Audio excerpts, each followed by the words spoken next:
Okay. As you can see, yung bike ko na to ay Giant Propel po.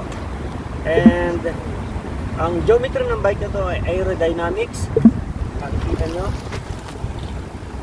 Ang size niya ay small. Yan. Full carbon. And then internal cable, routing, lahat. At saka naka drop bar na carbon din po siya. Yan. Naka easy na yung pinasaddle. At ang kanya pong fork ay carbon din. Ang kanyang crank ay Ultegra. Ang group set po niya ay Ultegra group set 11 speed. Ang crank niya po ay 52 to 36. At ito naman po ay 11 by 28 feet. Ang rear derailleur niya ay Ultegra. Yan.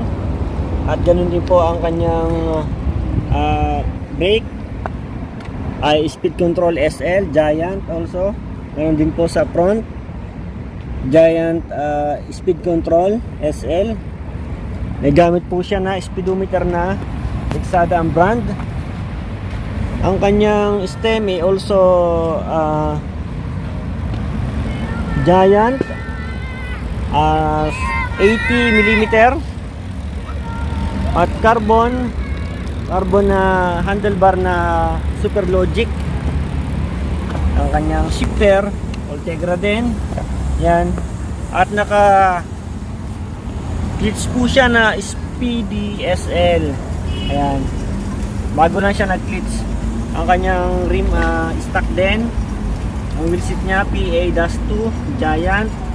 Also ang kanyang tire Giant din, stock, front and rear. Ayan po.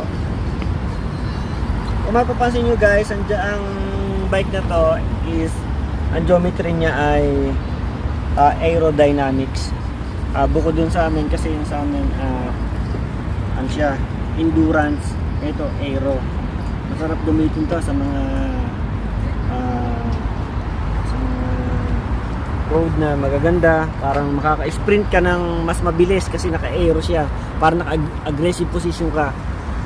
Ganun yung geometry ng ganitong bike. Kaya hanggang sa muli guys, marami pa tayong bike check na mga bike ng tropa bike check episode number 2. Sa mga susunod po, marami pa kami bike check. See you guys at keep safe, have a nice day, ride safe and God bless.